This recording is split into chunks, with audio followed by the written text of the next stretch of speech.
So welcome you all to Global Thursday. As if you've been here before, you know we pick one or two countries and we get an expert.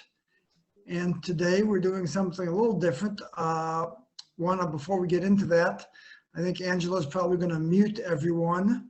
If you have questions, please put them in the chat function and we'll get them to her as we go along. So, this week, instead of having a couple of different experts and a couple of different countries, we have one expert, and that's our own Angela Weck, because there's all sorts. Oh, Shelley, you're locked again. You're frozen. Everybody else is still moving, so it's not me, it's Shelley. Oh, bummer. Shelley. Between Armenia and Azerbaijan. You were frozen. You're back now. Okay. Yeah, you're back now. So there was a PBS story about fighting between Armenia and Azerbaijan. There was also a New York Times story yesterday or today that the headline was, "What's going on in Russia's neighborhood and why have they lost influence?" Okay, Angela, what's going on in Russia's neighborhood? Well, and I asked Donda to join us too, because Turkey's going to play a big role in this as well.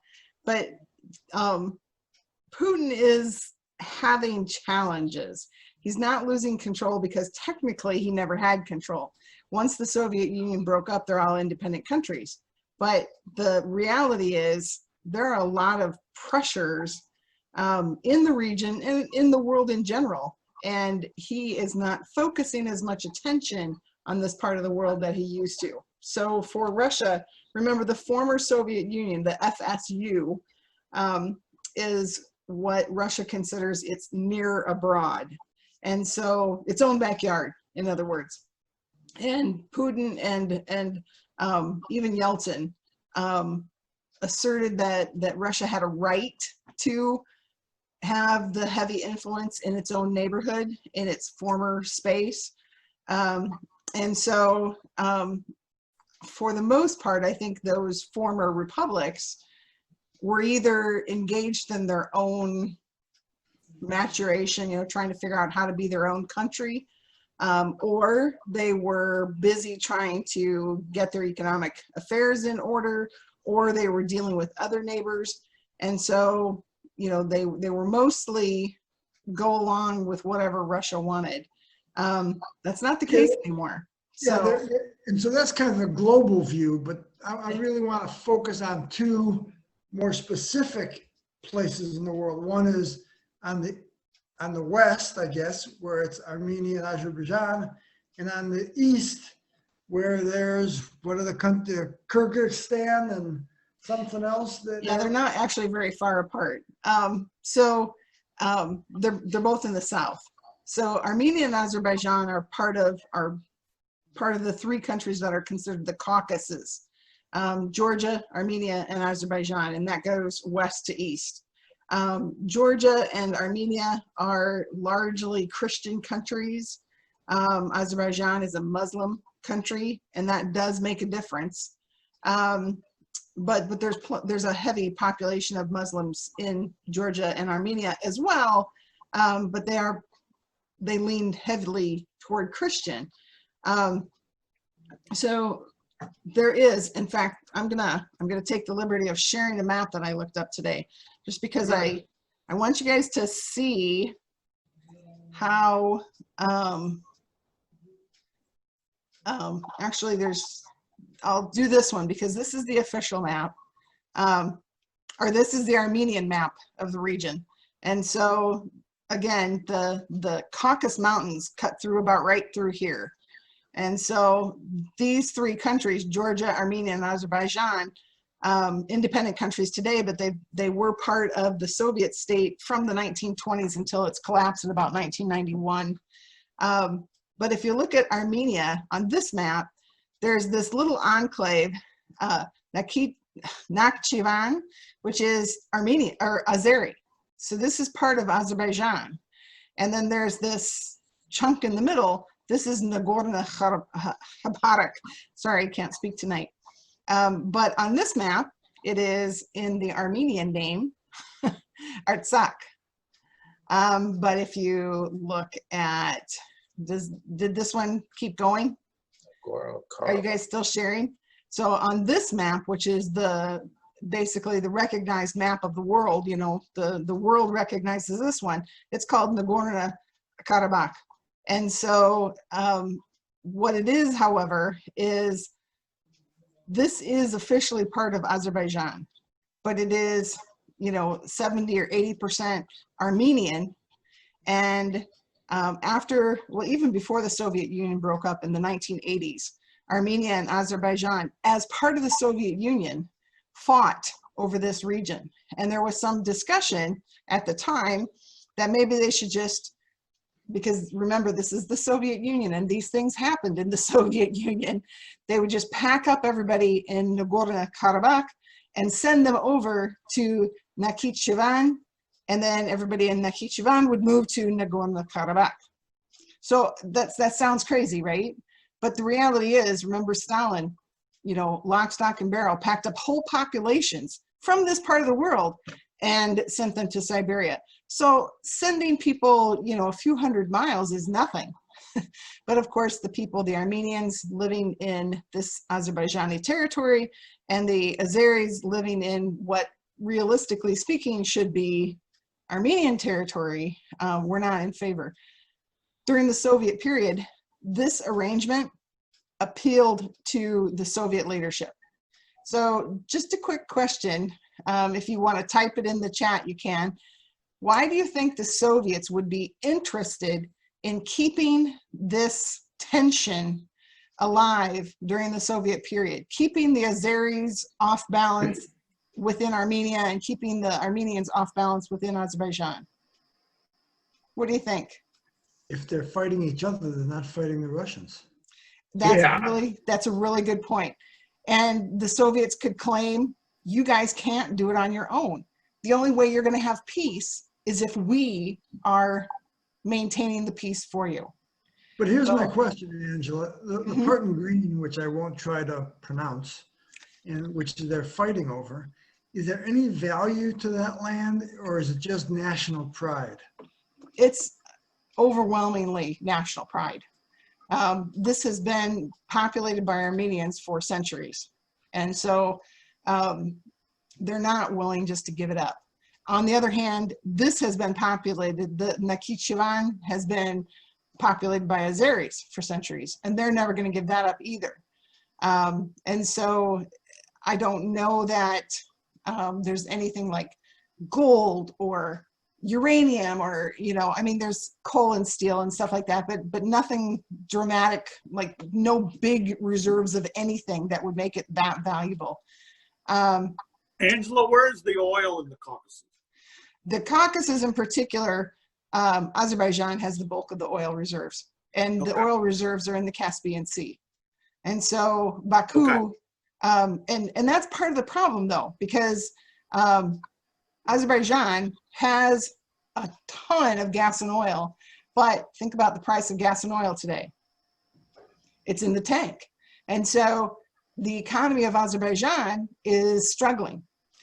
Armenia, you know, it's a decent country, but it doesn't have anything like, you know, big glamour, big money to its name. And so with COVID and the rest of the world economy hitting the skids, Armenia's struggling economically speaking as well. And so, you know, what better way to turn the attention of your people away from your own economic problems than to try to get this, you know, historical ethnic enclave back. And so this is not new.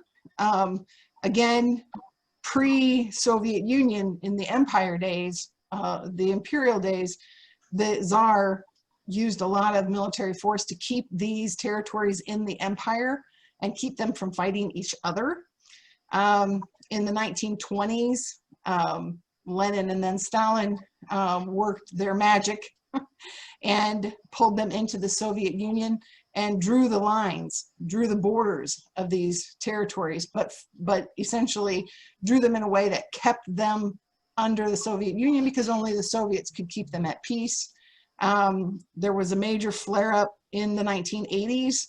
The ceasefire was finally called in 1994 after the breakup of the Soviet Union, but there was another big flare-up, again, kind of related to the economy in 2016.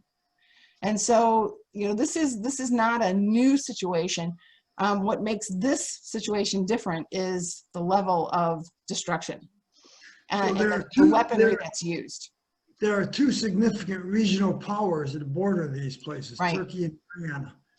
Yep. And so what is their role in this? Well, you would think, because it borders Turkey, that Turkey would be a strong ally of Armenia. Not so, as Bob Kapanji pointed out before we got started. This is kind of a continuation of the Turks' assault on Armenians that occurred during World War I, or right at the tail end of World War I. The Turks actually feel a stronger ethnic connection to the Azeris.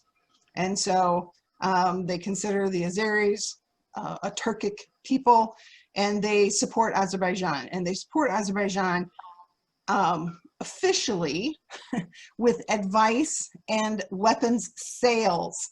But there is some concern that the Turks have shot down Armenian planes and that the bombs that were used to hit Nagorno-Karabakh and Stepanakert came from, not flown from, launched from Turkey, but they were like recently acquired by Azerbaijan and used against Nagorno-Karabakh. Iran, however, also supports Azerbaijan. For Iran, it's the Muslim issue. And Iran may have intentions of using Azerbaijan's pipelines to move Iranian oil. The Azeris are not as welcoming to Iran as Iran would like to be welcomed, we'll say.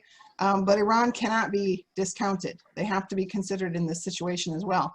But the other big bear in the room, pun intended, is Russia.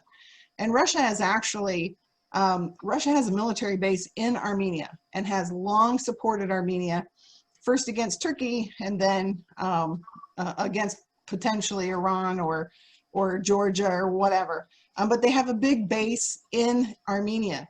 However, Putin has also courted a strong relationship with Azerbaijan and has tried to keep Aliyev, the president of Azerbaijan, on friendly terms so that Azerbaijan is not competing with Russia to the extent they might like to for gas and oil prices. So there's a lot of fingers in that pot, and that's what makes it so volatile, perhaps. Let me add one more finger. This report on PBS indicated that Israel was selling weapons. I wasn't sure to who. Where do they, are you at all familiar with that and where they stack up? Yeah, I had not heard that. I don't know. Yeah, they said, well, about 1% of Azerbaijan's weapons are from Israel, and the bomb that supposedly was an F-16 that dropped there was Israeli bomb. Interesting. And the United States is allied with Azerbaijan.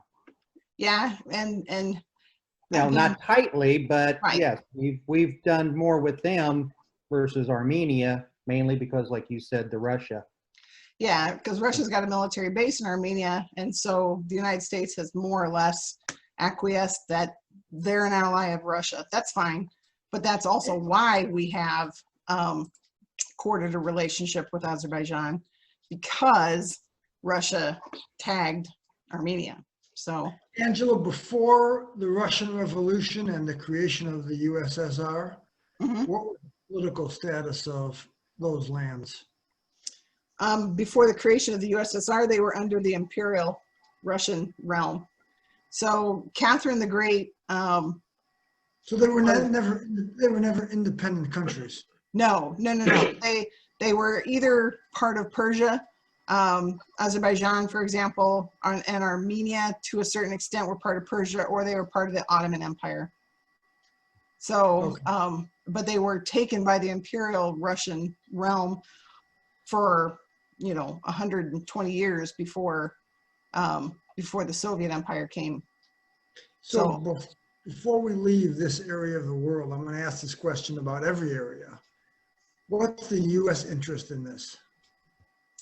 Well, I, as a teacher, I would turn that back around and say, so what do you guys think? but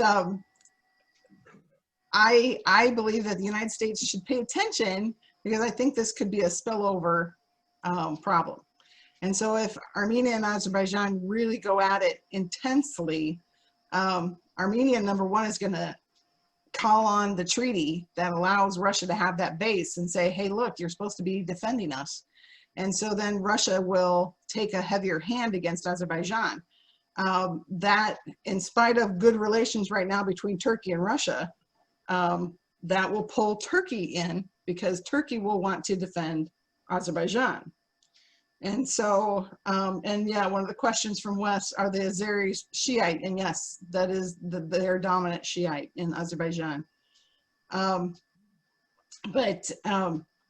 So if Turkey is pulled in, so if it becomes a mess between Azerbaijan and Armenia, with Russia and Turkey pulled into the conflict, it is not a short leap to see Georgia get pulled in, with the idea that this would be the opportunity for Georgia to get its contested territories back. I'm going to share again, because remember, in Georgia, 2008, Russia invaded Abkhazia and South Ossetia, and those are sort of independent autonomous regions of Georgia, because Russia is supporting them. Well, if Russia gets overextended, like it looks like it's going to, it just becomes an entire mess. And then if Turkey's involved, Turkey's a NATO power. And what does that mean if Turkey goes on the offensive? But if Russia responds against Turkey in a heavy-handed way, will that force the hand of NATO to come to the defense of Turkey? I don't know. I mean, this little backwoods mess could most definitely become something major. Are all of these countries relatively poor? Azerbaijan is not. Azerbaijan is very, very wealthy. Armenia, I wouldn't say is rich, but I also would not put it in the poor category either. It has an educated population and decent agriculture and manufacturing. So definitely not, like the third world countries that we typically think of. So.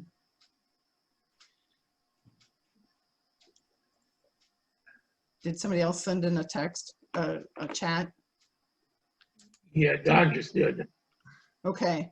Turkey has financed Syria's militia. Yeah. And correct. And so the Turks find that they have extra resources that are not being as heavily used in Syria as they thought they would. And so they're willing to send Syrian fighters to Azerbaijan. And so, again, Syria is clear, not even on this map, right? So that introduces a whole new angle as well. Again, theoretically, that would be appealing to Russia, except that Russia is going to be forced to defend Armenia. And so if Turkey and Azerbaijan with Syrian fighters piled in become a threat, then Russia will have no choice but to defend Armenia, because that is what its treaty forces them to do. They have signed the Council of Security, something treaty. It's kind of the remnants of the former Soviet space. Those countries that could not defend themselves agreed to a security arrangement, sort of NATO, but for the former Soviet states. And Russia has to defend Armenia. So, But Putin announced today that it has to be fighting in Armenia. yeah, well, That's today. no, that's a good point. But the Yeah, question no. becomes, so this region of Nagorno-Karabakh is actually, a number of, if you want to call them counties, and Armenia acquired a few more of them in both 1994 to a certain extent, but in 2016. And so Azerbaijan wants those chunks for sure back, while Armenia says those are Armenia's because they're on the Armenian side of the earlier contested territories. And so there used to be like a pink strip. Well, I guess, never mind, that would be the pink strip. So Armenia has chipped away and added a little territory to the enclave, and Azerbaijan basically has also said, we're willing to talk as soon as you leave, like everybody. As soon as all the Armenians get out and or Armenia gives up any claims to the enclave, then we'll talk. So Where does Azerbaijan get its wealth from? oil. It has huge oil fields in the Caspian Sea. Okay. Their And problem is their military is not particularly well trained and is not as good of fighters as Armenia. Yeah. But with friends like Turkey and Iran, do they have to worry about that? Well, we were talking at the beginning that the Turkish ambassador in a interview with Bill Clifford, President, World Affairs Council today, he vehemently denied that there are any Syria militia. And as Shelley pointed out on the PBS NewsHour, there's a cell phone clip of the Syria militia waving at the camera, driving by in Azerbaijan. Yeah. So, well, but Isn't that kind of business as usual? yeah, he just looks like that. That's not really who he is. Yeah. But I think, The Russian troops weren't. right, Russian troops, were they weren't they? in Ukraine, right? Well, Right. it sounded like the Crimea, like Putin had written the script himself. And I think that's the bigger question is what impact is all of this going to have on Putin? He's really engaged in Syria. He's really embroiled in Ukraine still. He's still in Georgia. He's got his fingers all over the place trying to, poke at the United States and or establish Russia as a great power. Cuba, Venezuela, whatever. Doesn't he just want the USSR back? He does not actually. Well, then what's the point? Well, I would argue he doesn't want he doesn't want to put the band back together. He just wants to control the band without Okay. any of the financial responsibility. Okay. And so I think he wants to be able to dictate to these neighbors and others around the world, but not assume any of the financial weight around the neck of Russia. That would certainly go with what we know of his character. Yeah. And he is really,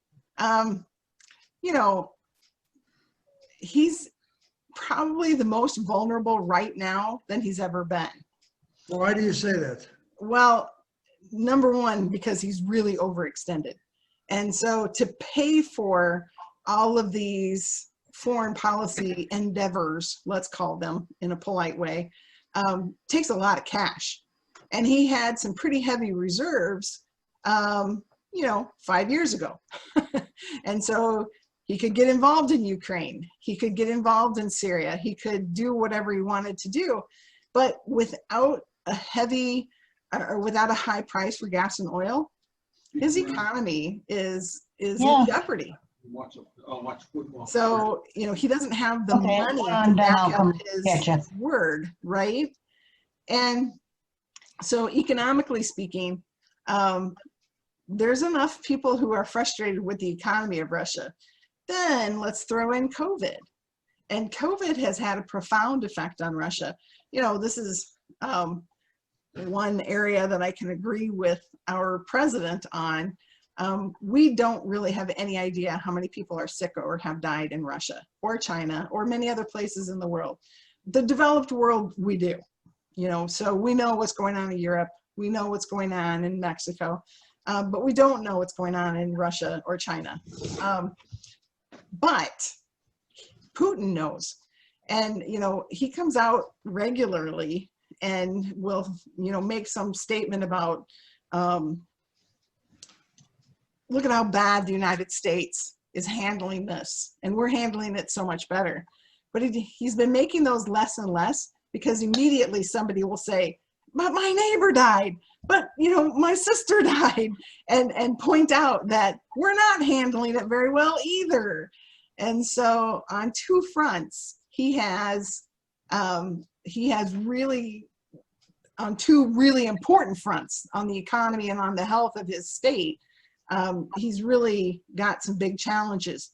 And then throw in, you know, so Armenia and Azerbaijan are a little bit south. I've got another map here.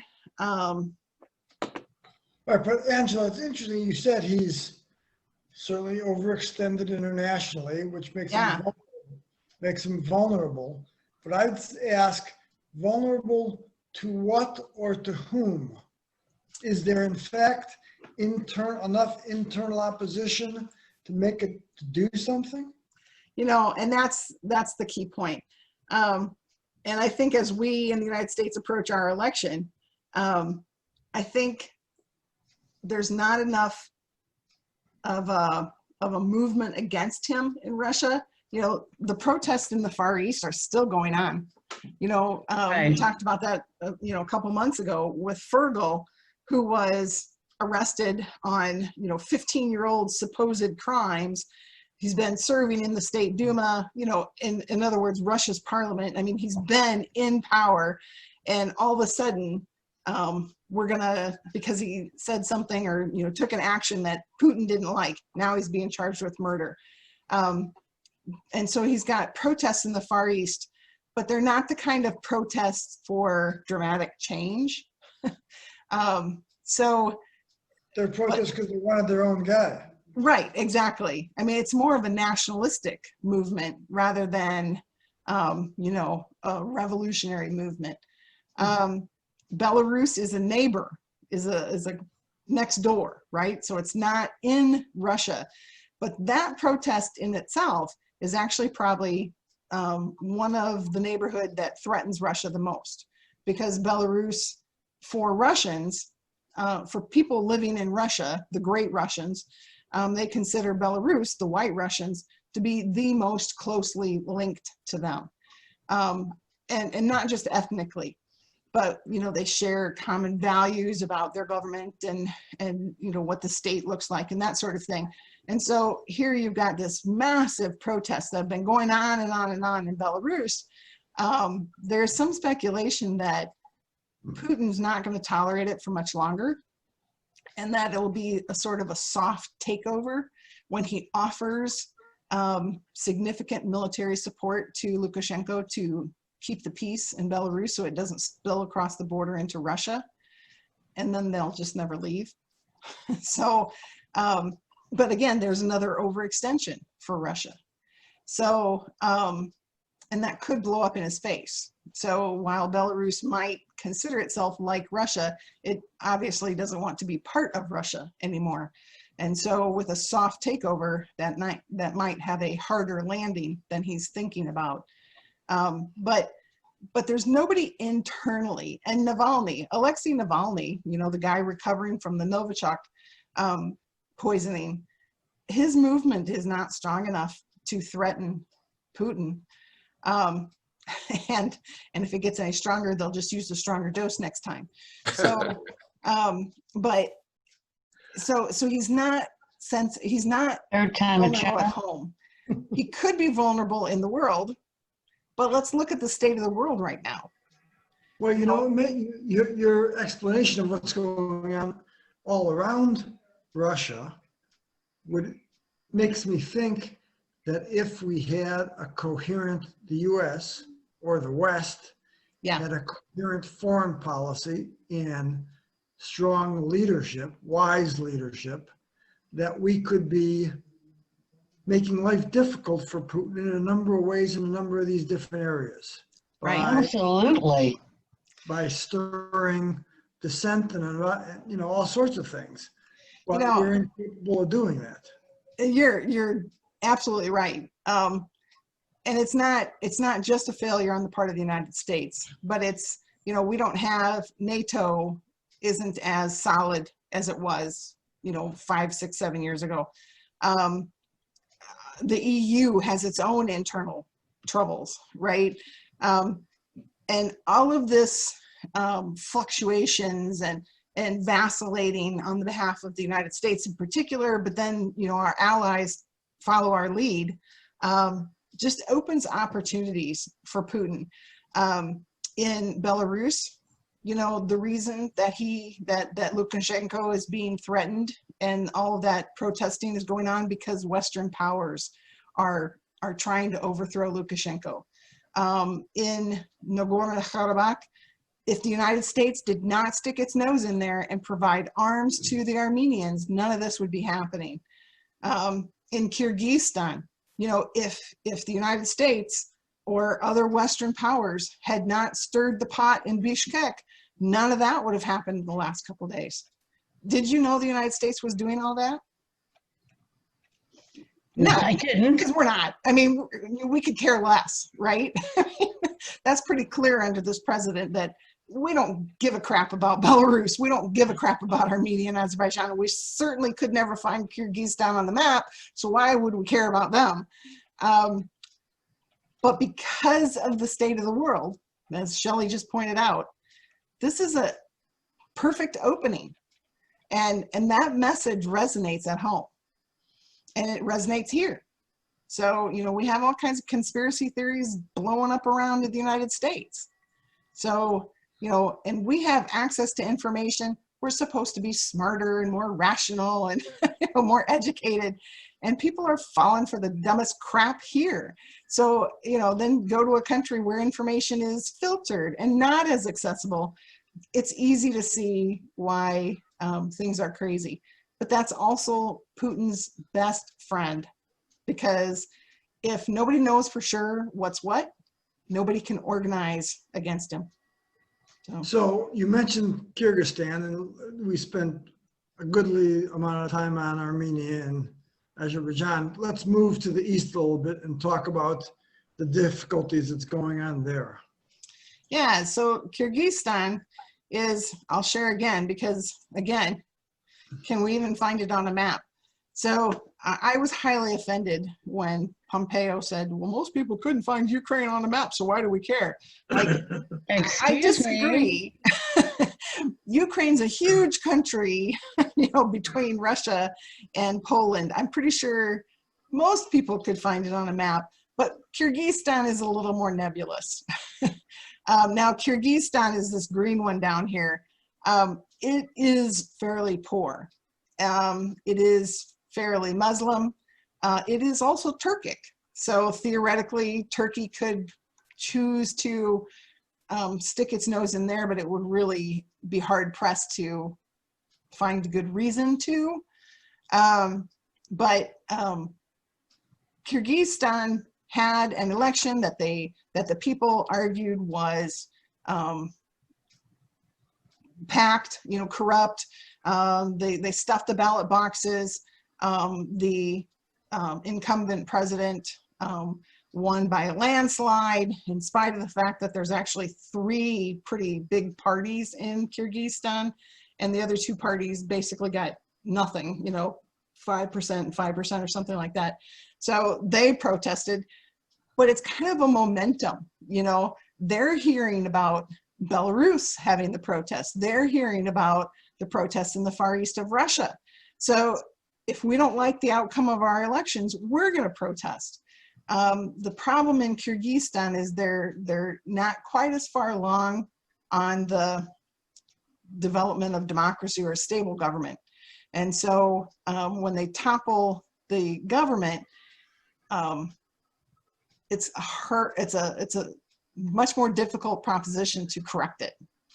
So, but if you look at where Kyrgyzstan is, you know, this is a tough neighborhood, right? You got China to the south and east, Pakistan and Afghanistan directly south, Iran on the other side of Uzbekistan, Turkmenistan, and Kazakhstan north of it. You know, Tajikistan has really retreated back into the dark ages. That's not a nice thing to say. And really, Turkmenistan is worse. But Turkmenistan, by the way, is like North Korea, where every kid in the country has to learn the history of the family that now rules Turkmenistan, as they create some kind of history that says that they created Turkmenistan and that they created the Turkmen culture, and now everybody has to memorize their family history. So, I mean, that's gone a little off the rails there. Girls don't go to school anymore, that kind of thing. Poverty is the problem, though, in Tajikistan and Kyrgyzstan. I think John Nixon, are you still on the call? Because John Nixon went to Uzbekistan, which is far wealthier. It has some of its own oil, for example, and gas. But neighboring Kyrgyzstan and Tajikistan are poor countries. So, and I'm not sure Russia's even paying attention to Kyrgyzstan that much either.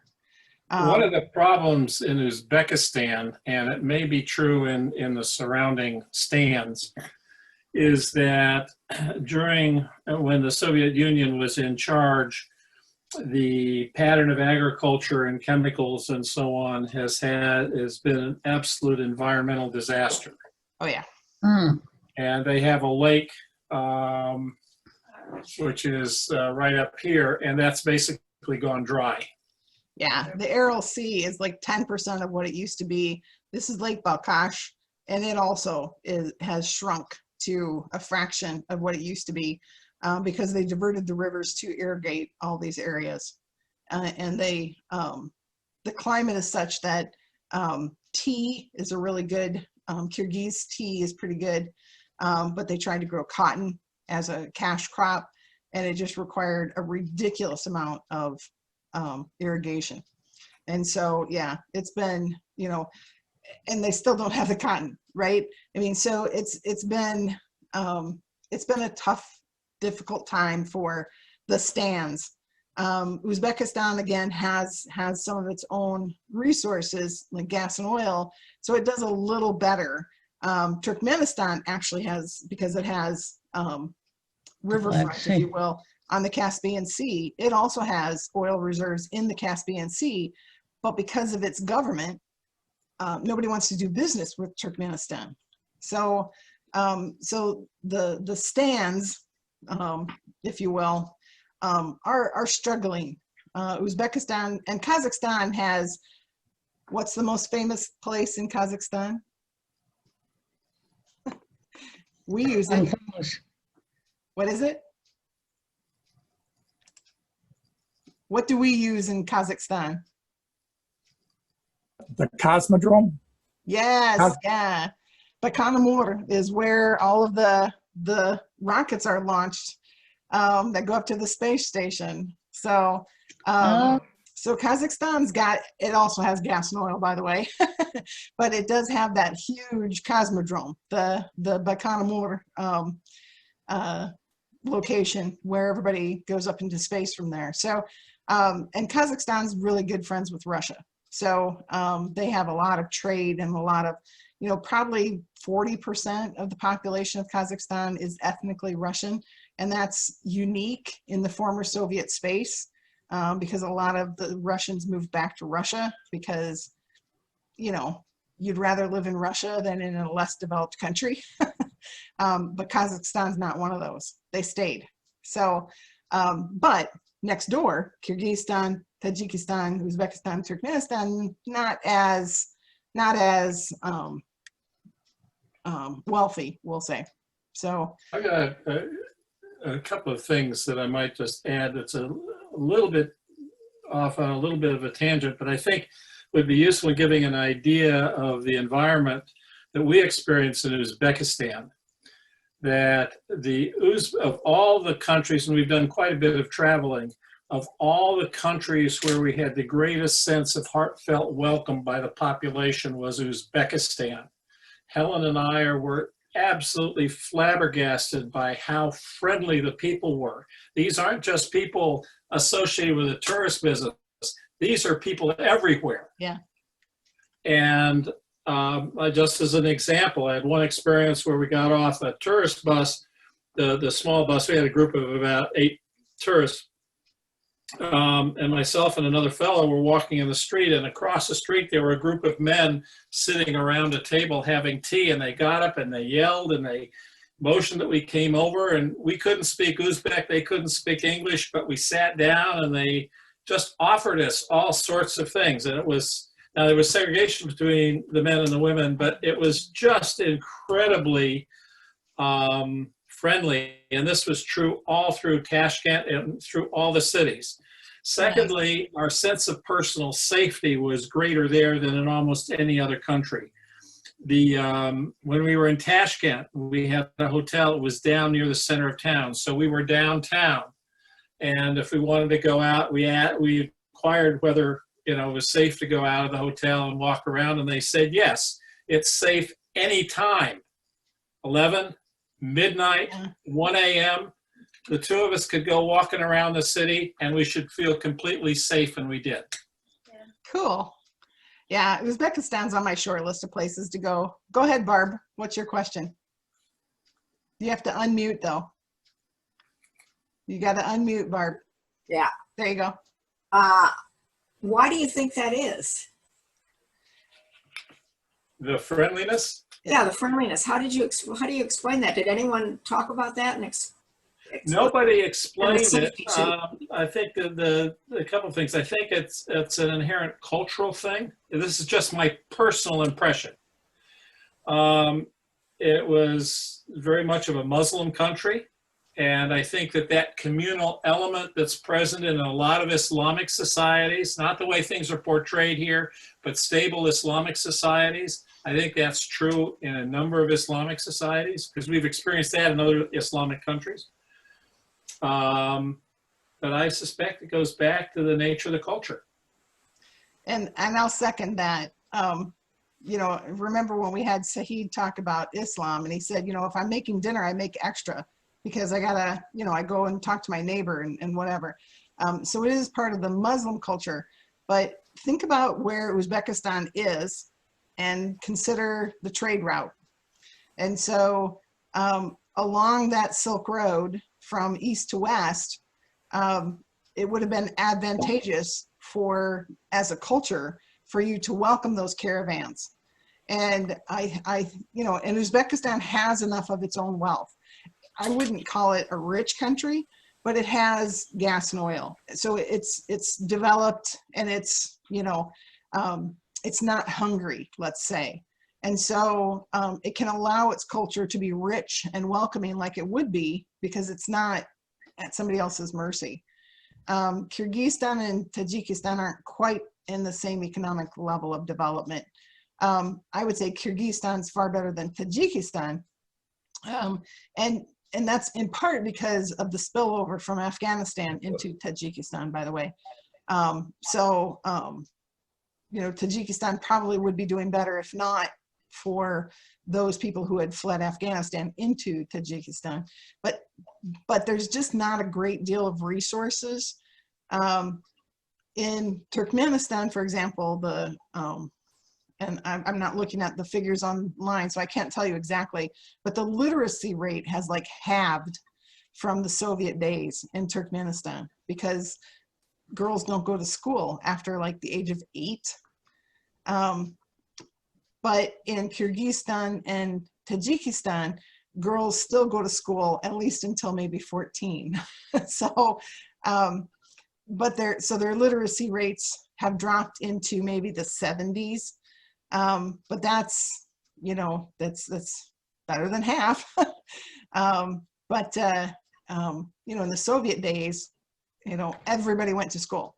So, and girls and boys, young men and young women had the opportunity to go to college, the whole thing.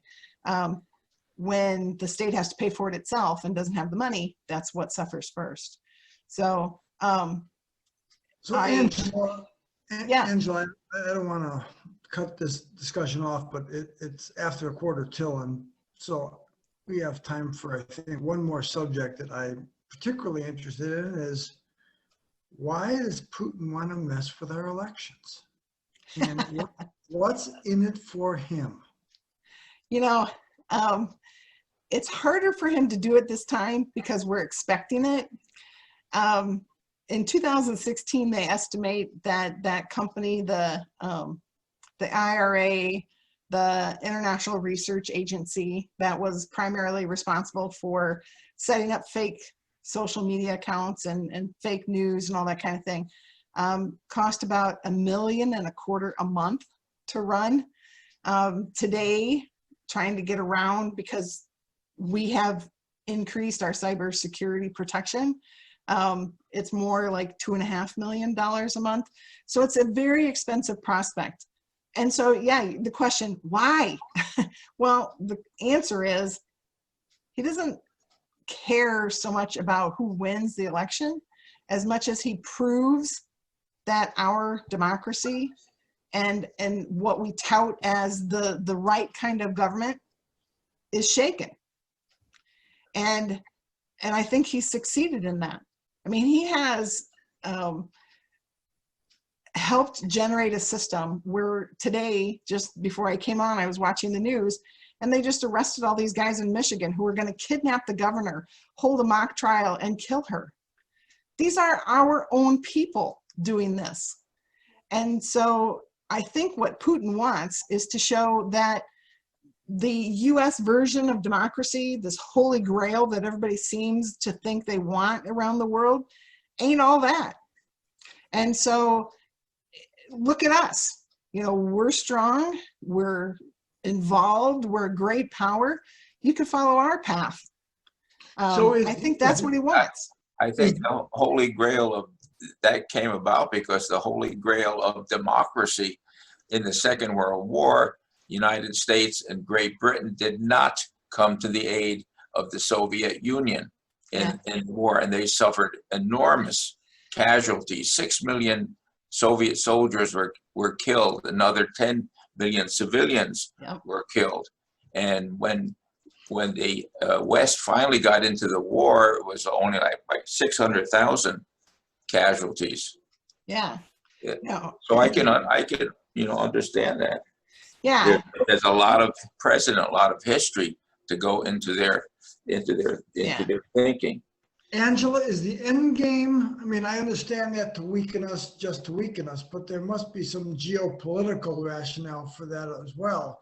And I guess I'm wondering if an end game is for other nations to gravitate then to Russia and be in their sphere as opposed to our sphere. I don't think so much. I mean, I'm sure they would love to have people look to them as the world leader. I think that's ultimately his end game, is that he wants to be that world leader. But more even than that, I don't know that he thinks that's even possible. But I think more than that is if the United States stands alone, if Europe has its own internal problems where, you know, some countries are leaving the Union, and the United States and Europe don't stand together and make a common front. And he's free to do whatever he wants. Exactly. It's like, you know, the world's looking over here because, you know, they have their problems and they're doing their thing and they're distressed with all this stuff while Russia's over here doing whatever it wants. I think that's what he wants. I think he wants a free hand to do whatever he wants to do for the benefit of Russia. And it's easier if the rest of the world is distracted. So I'll suggest this, my question. When we were watching and supposedly had a competent president, he took over Crimea. Yeah. And so, you know, what's the difference? Yeah. Well, in 2014, our competent president was still in his trying to figure out how to get the world to come with the United States. And that was when we were still having a conference. And we were at the embassy suites, and I can't remember even what the topic was, but I remember somebody asking me at the end of the conference what was going to happen because of the Maidan movement in Ukraine. And at the time I said, the world is not going to go to war over Ukraine. And so we would not have gone to war even if George H.W. Bush or Reagan was at the helm, because the world was not going to go to war over Ukraine.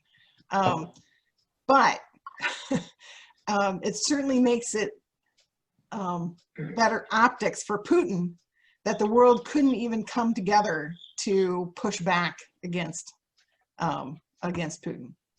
So, and, you know, not only were we, you know, emasculated, if you will, it just kept going. And so, you know, Putin played Obama.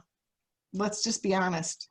Especially in his first term, Obama did not have enough experience and assumed that when the United States reaches out with a hand of friendship, every country in the world will take that hand and shake it. And Putin took that hand, shook it, you know, spit on his hand, you know, shook Obama's hand and said, yeah, I'm about ready to have some fun with you. During his second term, Obama was a lot stronger, but the damage was already done. So when Hillary Clinton ran against Trump in 2016, Trump most definitely did not want Clinton to win, because she would have continued trying to regain the upper hand that Obama had started to try to regain. And he was not in favor of that. And so, so Trump has failed to, you know, I mean, Putin is a puppet master. And so, you know, Obama in this first term danced to his tune, and Trump in his first term has danced to his tune. So I fear, however, that if Trump has a second term, he'll still be dancing. So because I think he likes the tune. So. I was going to ask, tell me what you see in the future if Trump has a second term or if Biden has a first term. So if Trump has a second term, he is demonstrably enamored with the world's strongmen, and they can do no harm. They can do no wrong. You know, the head of Philippines has murdered his own people in the streets, and that's okay because he's got to deal with those problems. You know,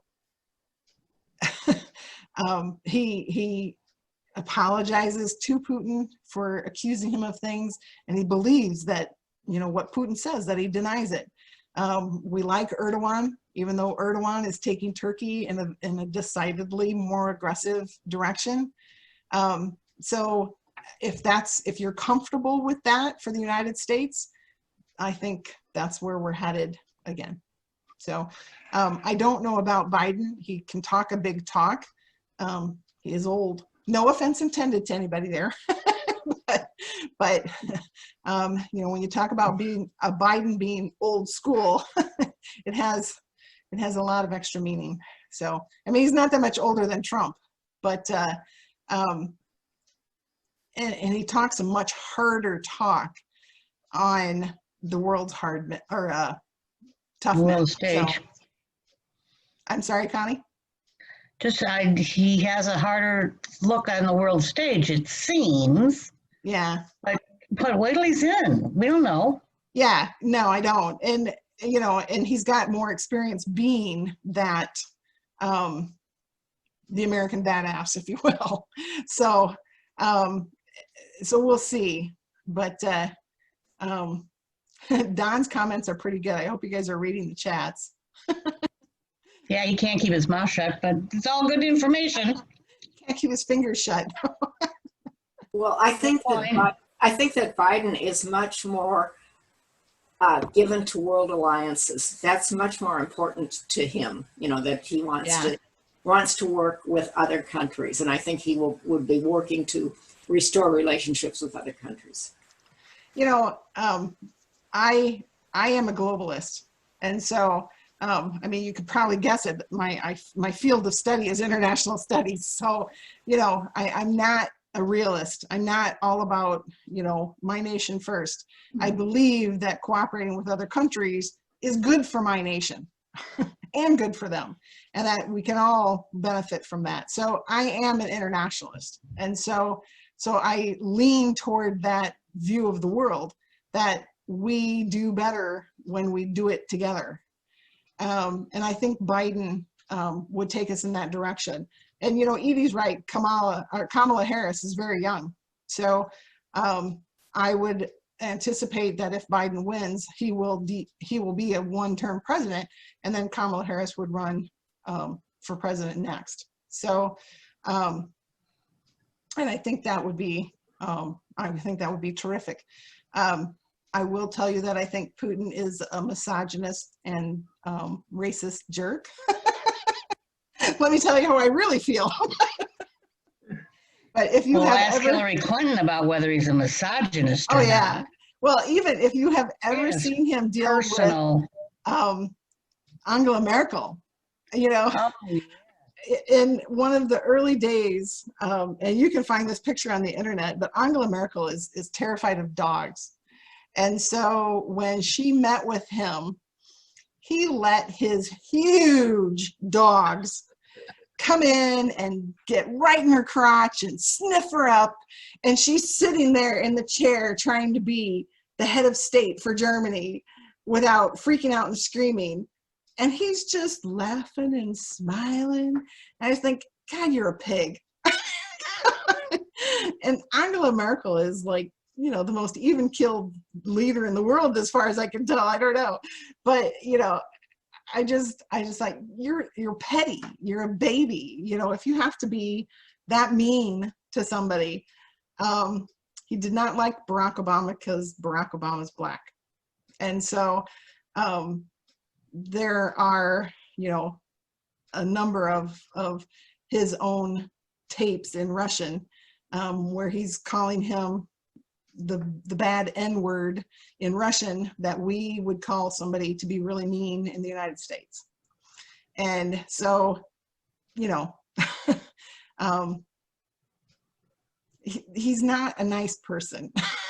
So it worries me, whichever person is elected president, that we can't rein him in.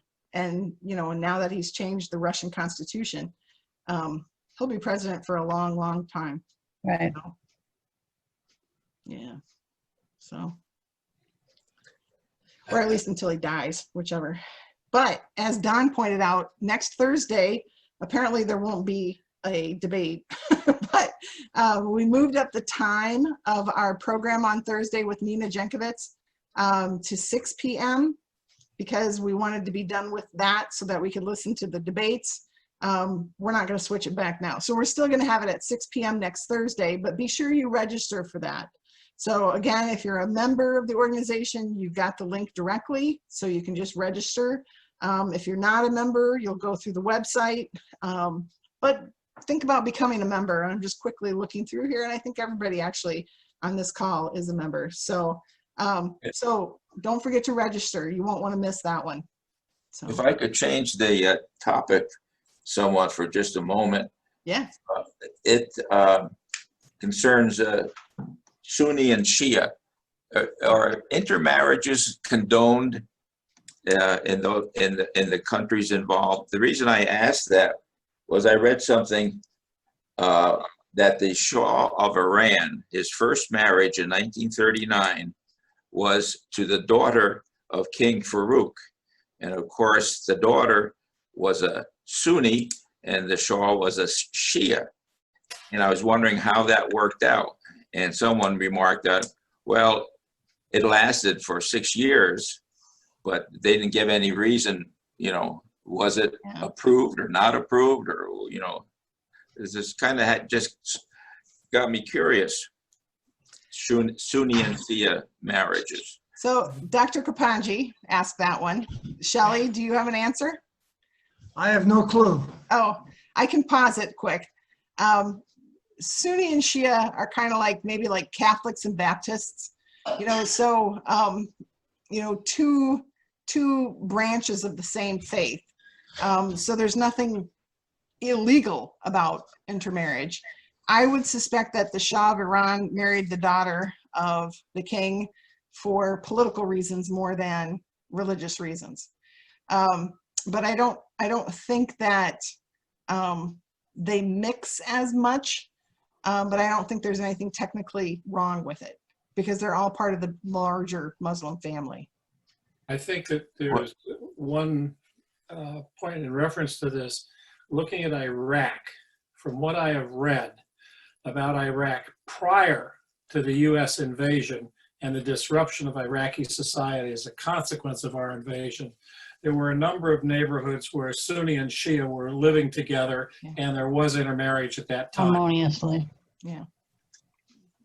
Yeah, well, Iraq and Iran fought a war Yeah. in the late 1980s. So there was some antagonism there. Well, Yeah. that was Saddam basically invaded Iran. And so I think Politics always Saddam had gets in the way. territorial obligation or aspirations. Yeah.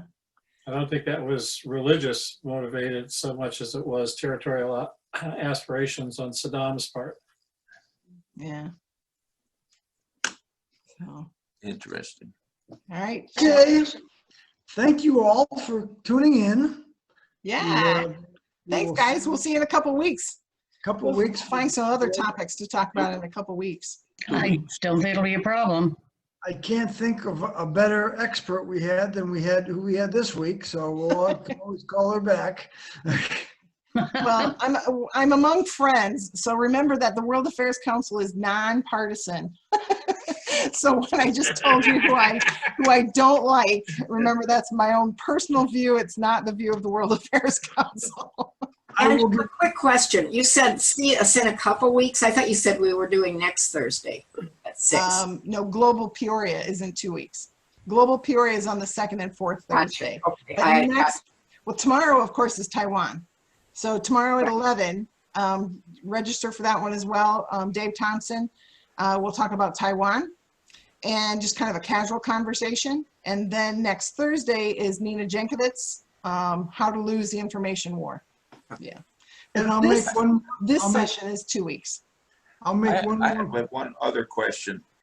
In the days of the Soviet Union, the main support for the government came from the big cities.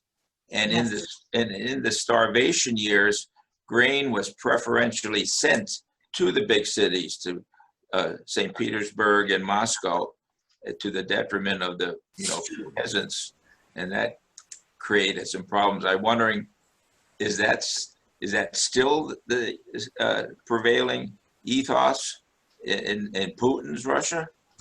Not so much That he because prefers the big cities? he does prefer the big cities. He doesn't command the economy like they did in the Soviet system, but he does prefer to make sure that the big cities have the bulk of power. They're still the industrial base. They are still the engines of the economy. And as long as agriculture is producing, then the cities are taken care of. But it is a private economy now. So so you can't force the countryside to feed the cities like the Soviets did. He can't starve the kulaks anymore. Yeah, right, or ship them out to Siberia. In fact, if he shipped any of the protesting people out to Siberia, he'd have a bigger problem right now. They join with all the other protesters and then he'd really have a problem. So, but yeah, he still favors the cities. And in fact, in the Far East, that's one of their big complaints is that not just the cities, because Khabarovsk is a pretty sizable city, but the European cities. So the St. Petersburg and Moscow get all of the preferential treatment, and then the big cities in the Far East get squat, so the tax money all goes to Moscow and doesn't come back. So yeah, he still prefers the cities.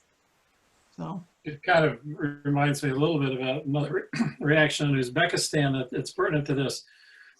Many of your orientation or belief in where you are is a frame of reference. And when we were in Uzbekistan, many of the Uzbeks were proud of their independence and felt that they were free.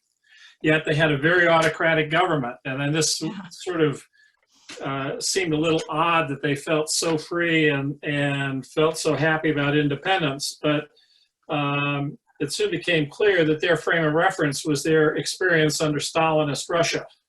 Yeah. And they're better off than Stalinist Russia. So that's what they view as freedom. It's Where all our relative. reference is very different. Yeah, it's all relative, right? So with the preferential treatment of the cities, there must be a lot of unhappy campers in the meadowlands of Russia. Well, it depends on what you do in the meadowlands. So if you are a farmer and you can just survive on what you sell off your farm, the government largely leaves you alone now. So you're good, right? But if you work in a factory that produces a lot of tax dollars, you're still feeling a lot of pinch from Moscow because they still take all your taxes and then decide how it gets spent. So. Thank you. Yeah. Thank you. All right. Good night, you guys. Good See you night. tomorrow. Thank you. Thank you, you. Kelly. Bye-bye. Well done. Thank you. Very good.